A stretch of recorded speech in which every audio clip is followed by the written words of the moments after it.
Bienvenidos a Filmografías, un encuentro con cineastas chilenos y sus películas. Hoy nos acompaña Óscar Cárdenas, director de la película Rabia. Junto a él descubriremos las historias y los personajes que se esconden detrás de su última producción, Una parte de mi vida. Tengan a mano sus entradas, que aquí comienza Filmografías. Muchos cineastas exploran la realidad misma para sacar material para sus películas.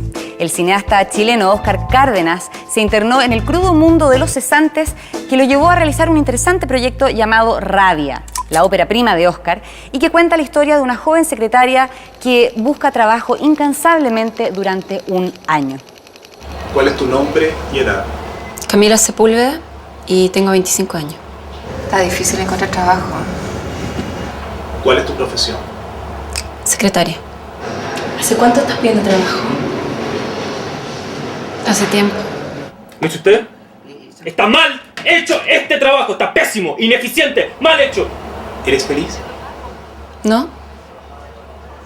Rabia se filmó en 2 días, se editó en 5 y participó en 17 festivales alrededor del mundo, entre ellos Locarno, San Sebastián, El Cairo, recibiendo excelentes críticas. Ahora Óscar se aventura nuevamente a tocar el tema de la falta de oportunidades, pero esta vez centrándose en la experiencia de 4 jóvenes mujeres que trabajan como prostitutas. Una parte de mi vida se llama la película. Óscar Cárdenas viene hoy a hablarnos de esta, su última película, en la que con sutileza y humanidad explora el complejo mundo del comercio sexual.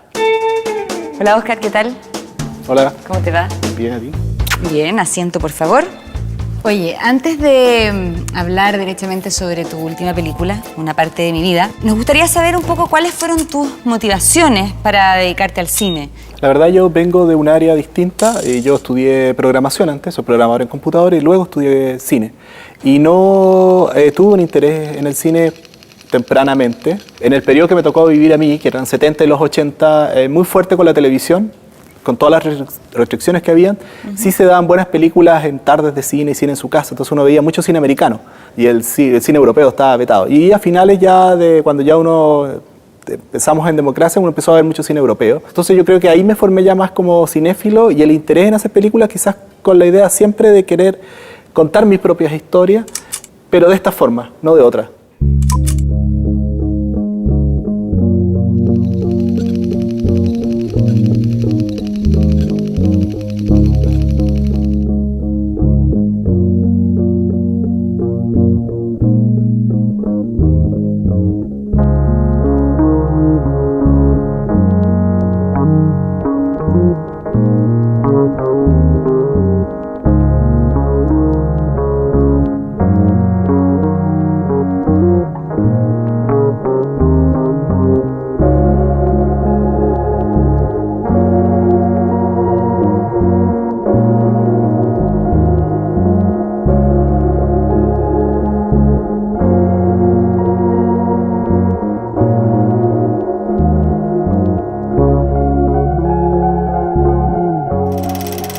Yo cuento las historias desde la clase media, que es el grupo que a mí me interesa, porque creo que está un poco ausente en el cine chileno.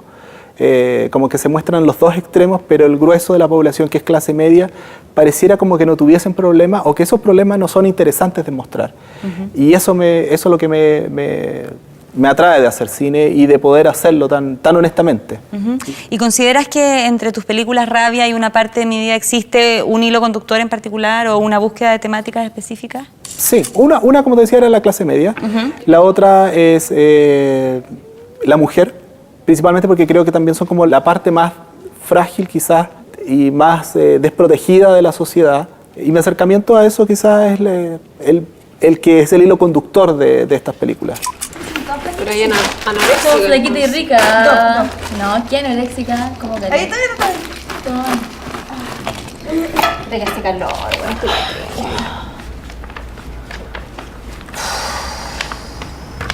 O sea, algo más, weón. Sí, claro. Oye, está bueno este lugar. Está bien amplio, me gustó. Deja abierto. Deja abierto, abre. ¿Cómo está tu hijo, Cami? Bien, está más rico mi gorda. ¿Y el tuyo cómo está? La mía está bien, ya está mucho mejor por lo menos. Hoy tenía rotavirus lo tuyo, ¿no? Pero salió adelante. ¿Tiene gasto? Sí, pues. Me imagino.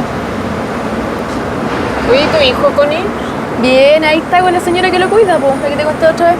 Está bien. Cuéntanos un poco de dónde nació la idea de Una parte de mi vida y luego si puedes hacer una pequeña sinopsis que nos cuentes de qué se trata la historia. A ver, Una parte de mi vida nace con un interés en hacer un documental acerca del tema, que es el tema del comercio sexual. Básicamente porque me llamó mucho la atención los avisos económicos que aparecían en los diarios y comencé a hacer investigaciones al respecto, tratar de contactarme con las chicas que trabajaban en esto para poder investigar el tema.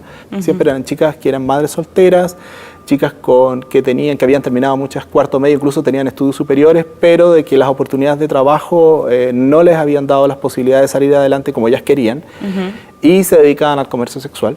El problema que tenía era que ellas no se dejaban grabar con cámara, entonces yo a lo más podía tener una entrevista escrita o grabada. Eso frustró un poco mi idea documental y ese material se guardó, pero con la intención de transformar esto en una película. ¿Y cómo utilizaste en el guión toda esta información de la que tenías registro? Toda esta larga investigación, digamos, que data de 10 años más o menos. Me focalicé en una entrevista en particular y comencé a sacar cosas de las otras entrevistas que me servían para hacer este personaje mucho más rico. Hay un grado de verdad, hay diálogos textuales de las entrevistas. Muchas de las cosas que yo escribí las terminan construyendo los mismos actores de la película. Entonces, cada actriz, cuando vio y trabajó y se entrevistó con estas chicas, eligió en el fondo una de ellas y dijo, bien, este es mi modelo, voy a ver cómo habla, qué jergas ocupa en el ambiente y la voy a apropiar. Entonces, el guión es algo que es importante como un rayado de cancha, pero no es el bloque que es inamovible, ¿no? Los guiones para mí son totalmente maleables y se pueden desarmar si uno quiere. ¿Aló? Denise, ¿qué pasó? ¿Ya?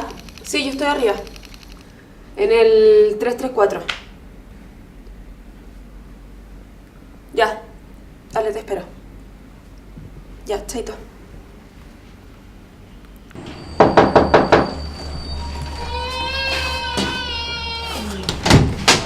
No, ¿por qué llegó llorando? ¿Qué pasó? No llores. Súper mañoso, está muerto sueño. Pero no le diste la papa. Sí, hace como media hora, así que en cualquier momento se duerme. ¿Y te viniste en micro? No, estás loca, me viene en colectivo. ¿Y ahí cuánto te salió? Como 1500. ¿Ah? 1500. Te voy a hacer dormir. Sí, mejor. ándale, Ya, nomás. pásame el bolso. Yo me quedo 10 minutitos acá, no te preocupes. No. ¿Cómo fue el proceso de casting de Una parte de mi vida? ¿Qué es lo que tú buscas en un actor o una actriz para que den o encuentren el personaje? Principalmente que el fenotipo del personaje de la actriz corresponda más o menos a lo que yo vi en las entrevistas. Luego tiene que ver una cosa con la capacidad actoral propia de la persona, el compromiso con el proyecto, que para mí es re importante, porque no solamente por algo monetario uno tiene que interpretar el papel, yo creo que tiene que haber una cosa de compromiso real. Lógico.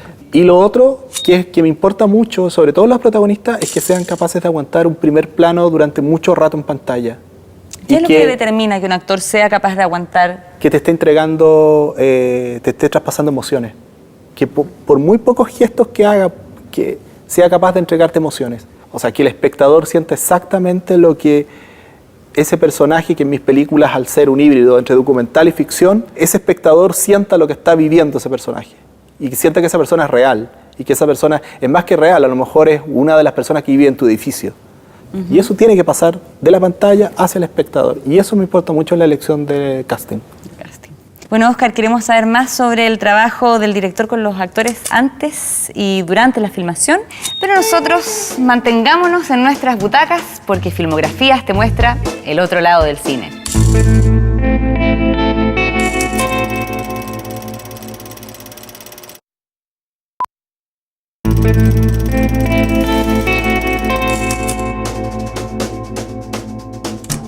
Estamos junto al cineasta Óscar Cárdenas, indagando sobre la relación del director de cine con los actores. Óscar, ¿qué método utilizaste con los actores o con las actrices, en este caso, de Una parte de mi vida para lograr lo que querías? me interesaba que las actrices también formaran parte de ese tema, formaran parte de la investigación.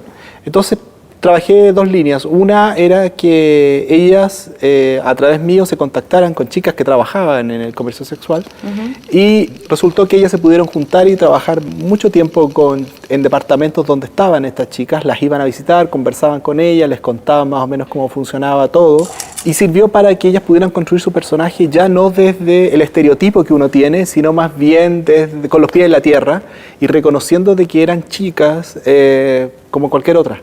Ese sentimiento, esa emoción que ellas tienen, ese sentimiento porque son todas madres solteras, que ese es un tema que está en la película, de estar trabajando en algo que es súper mal mirado, que es un tabú, pero del fondo está su amor por sus hijos, que lo están haciendo por un poco para salir adelante. Y cuando termine todo esto, ¿qué te gustaría hacer? Me gustaría estudiar. Y estudiaría diseño industrial o publicidad. ¿Sí? Sí. Igual tú te puedes pagar eso, po, si juntáis plata, No, estáis loca. ¿no? No, o sea, ahora tengo que pagar el arriendo, tengo que pagar todas las cosas del Panchito. Encima después va a entrar al colegio, bueno, que se me va a ir todo. Pero tu hermana te ayuda, po. O sea, yo sé que a ella le va a ir bien, sí o sí. Yo no sé, po, ¿en qué estudiaría? Me fue como la wea en el liceo. Yo cacho que podría estudiar algo que me dé plata, no sé, comercio, administración de empresas. Sí, pero igual para todas esas pegas necesitáis pituto, o sea. Puta, como todo en este país nomás, pues. Decidí colocar un aviso ficticio en internet promocionando los servicios de ellas, con los nombres de los personajes de la película y les coloqué un número de teléfono y cuando llegué al momento de lectura de guión, les dije, chicas, vamos a leer el guión, pero acá hay un teléfono celular y a ustedes las van a llamar. Casi se murieron, porque era conversar con un cliente real, pero fue bueno porque era la parte que nos faltaba, que era el contacto con el cliente. ¿Aló? Sí, con ella. Somos 4. Sí, las mismas del aviso. ¿Cuadro plástico? Sí, también. Yo y Connie.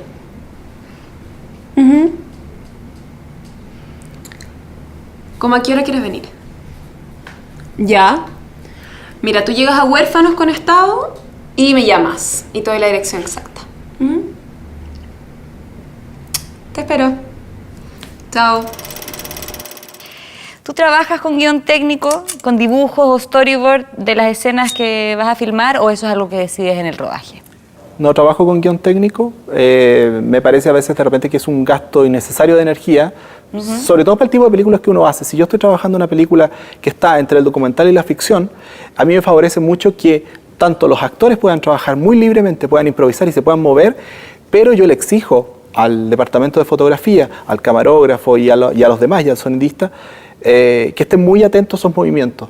Entonces creo que nos exige a todos un trabajo mucho más fuerte, mucho más creativo quizás, mucho más expresivo. Creo que lo otro es trabajar muy rígidamente. Probablemente si tú trabajas en un estudio muy grande, en una gran producción, el guión técnico para efectos especiales es fundamental y ahí obviamente uno se tiene que atener. Pero para este tipo de películas yo creo que se hace un poco necesario y se hace un poco perjudicial. ¿Cuál fue el diseño para la propuesta de fotografía en el rodaje y cómo se complementó esta con la estética planteada en el diseño de arte? A ver, las dos cosas van de la mano. No, a mí me gusta trabajar en locaciones reales, no me gusta trabajar con escenografías y la mínima intervención en esos lugares. Entonces, el departamento de foto tenía que ir básicamente al lugar tal como está. No me gusta trabajar mucha iluminación artificial. ¿Los lugares tampoco los intervienes con detallitos de arte? Salvo quizás el departamento que sale en la película, que tiene una historia que en el fondo era un departamento que está completamente amueblado. En la película se supone que ellas llegan a un departamento que está desocupado, entonces lo que teníamos que hacer diariamente era que llegaba el departamento de arte a sacar todos los elementos que estaban en él. Entonces sacábamos fotos, se grababa, se guardaba todo, terminaba el rodaje a las 7 de la tarde, se volvían a sacar las cosas y se volvían a colocar porque había gente que vivía en ese departamento. Entonces me prestaba el departamento por esos días, pero me decían, cuando yo llegue en la tarde después del trabajo, quiero que esté todo igual. Hola, ¿cómo estás? Bien, ¿y tú? Bien. ¿Tenés sueño, parece? Yo estoy media chascona. Está raja, mi dormía. Oye, ¿quién quiere estar Panchito? Ay, sí, lo traje, que está muerto de sueño. Pues Pobrecito, sí. chiquitito. Sí. Oye, ¿qué onda? La Camila me contó que tenía ahí una entrevista, una pega, algo así. Sí, pues. ¿Ya? Ahora tengo una entrevista, pero mira, la pega no es buena, pero me ayudaría en este momento, la verdad. Sí, buena. Oye, ¿y quién va a cuidar al Panchito? La Cami tiene una amiga que tiene una sala cuna cerca de la casa, así que yo creo que ahí lo dejaríamos por mientras. ¿Ya? Igual me da tanta pena dejarlo, el pobre. Pobrecito. Sí. Bueno, pero ¿qué se va a hacer? No sé, pues tengo que ver si me dejan en la pega nomás. Tenés que darle nomás, po. Sí. Oye, ¿cómo van las cosas acá? Bien, está piola, sí, pues no Oye, cachamos Nemi, mucho. ¿Me trajiste todo? ¿Me trajiste los remedios, las papas, algo para abrigarlo después? Todo, a todo listo. Ya, bacán. Oye, ¿cachai que vi que abajo había Paco? ¿Pasó algo? No, a la dura. Sí. Pero ¿y cómo nosotros llegamos y no cachamos nada? Por lo general, en una producción de cine no se filman las escenas en el mismo orden que el espectador finalmente ve la película. Por esto, un aspecto importantísimo a la hora de filmar es el diseño del plan de rodaje que determina el orden en que se van a filmar las escenas de una película. ¿Cómo diseñaron el plan de filmación o rodaje para Una parte de mi vida? Lineal. Cronológico. Cronológico, ¿Ya? absolutamente cronológico, porque me interesaba que los actores tuviesen la posibilidad de ir acumulando cosas de la película completamente, cosas que si llegamos al día viernes a filmar y tienen que hacer referencia, y sucede porque tienen que un poco recordar todo lo que ha pasado hacia atrás, efectivamente ya lo hayan vivido. Perfecto. Entonces, para mí era ideal trabajar en forma lineal, sobre todo porque también estoy acotado a trabajar el 90% de la película en una sola locación, así que era posible hacerlo. ¿Y en qué formato filmaste la película? A ver, trabajar en digital yo creo que ha sido fundamental para toda la generación de nuevos directores, salvo algunos que han filmado en cine, que es la excepción, pero en general casi toda la nueva generación está filmando en alta definición, que tiene la ventaja de poder grabar la cantidad de veces que tú quieras, los equipos son portátiles, es más barato y está la posibilidad de poder editar el trabajo en tu casa. Yo creo que todas las películas que se están haciendo ahora se están haciendo en equipos reducidos, pero también porque son conocidos y son amigos. Y esa relación fraternal que existe a lo mejor con tu director de foto, con tu postproductor, con tu sonidista, hace de que la película crezca. Yo creo que es maravilloso que podamos trabajar con el equipo de amigos que hace una película y que cree en la película. Porque como te decía, es muy importante que los proyectos sean hechos por gente que cree, tanto el equipo de técnico como los actores, porque eso hace que la película tenga buenos resultados. Para descubrir cómo fue la postproducción de Una parte de mi vida, seguiremos hablando junto al director Óscar Cárdenas.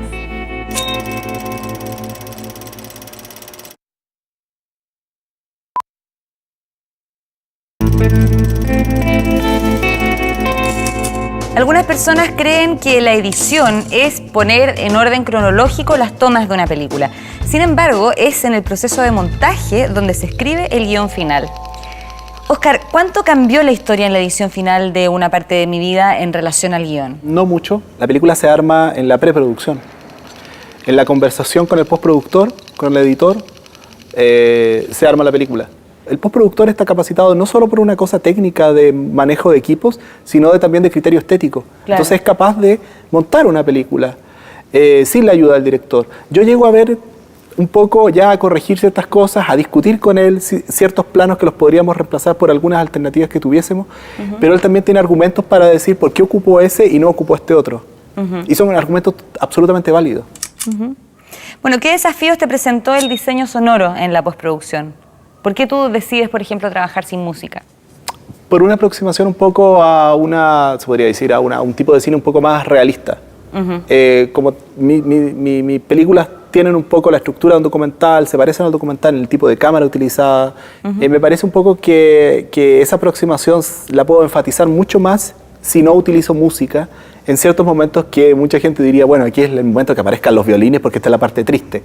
No me interesa. Me interesa y creo que los actores y la película en sí es capaz de transmitir esa emoción sin la ayuda externa de otro elemento como es la música. Es que yo de repente pienso Me imagino esas familias, ¿cachai? Que son aclanadas. Me gustaría de repente hacer esa vida familiar.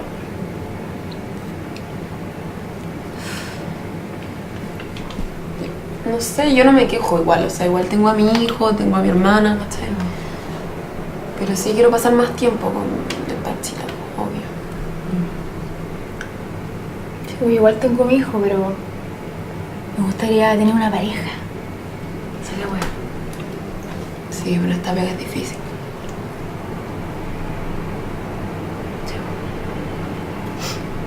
O sea, es que yo tengo un tío que vive en Australia. ¿En serio?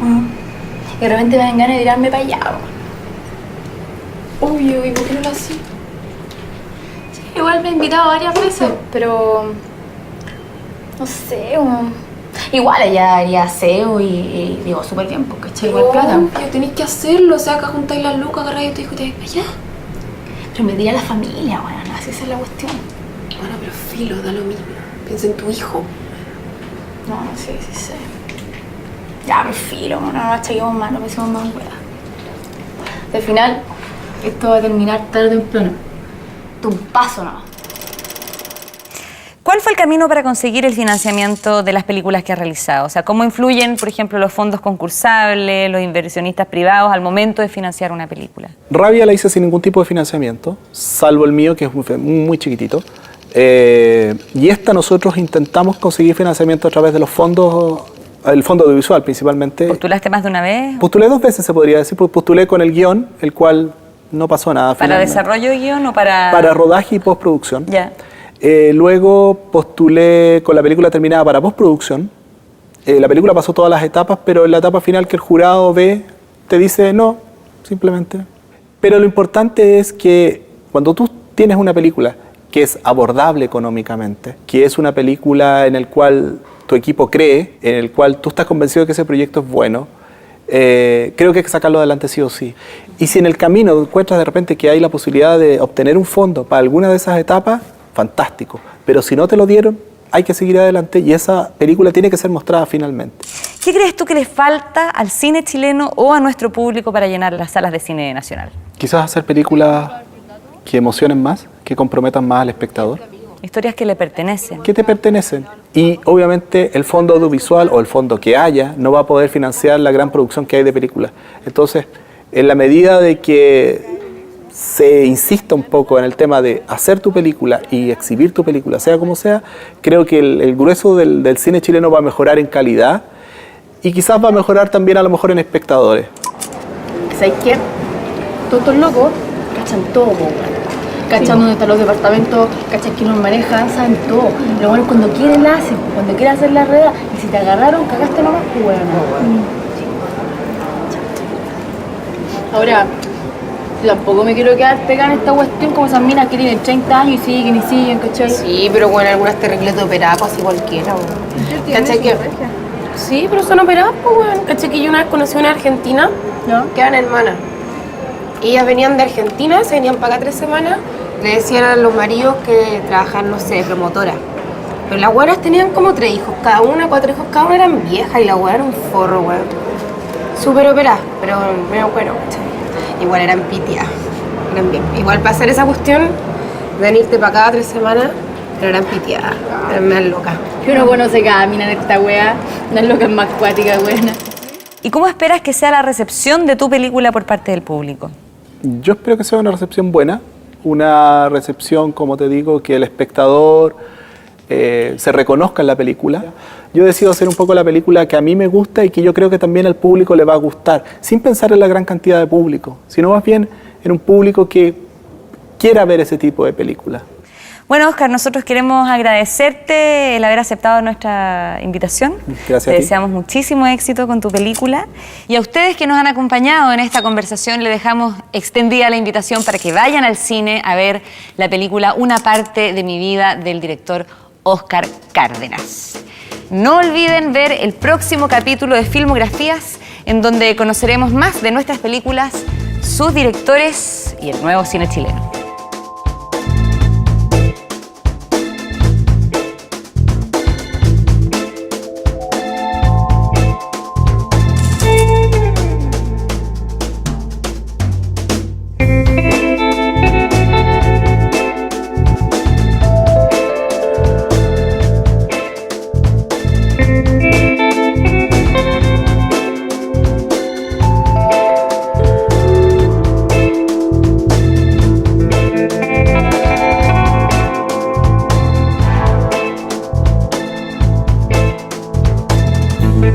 Chao.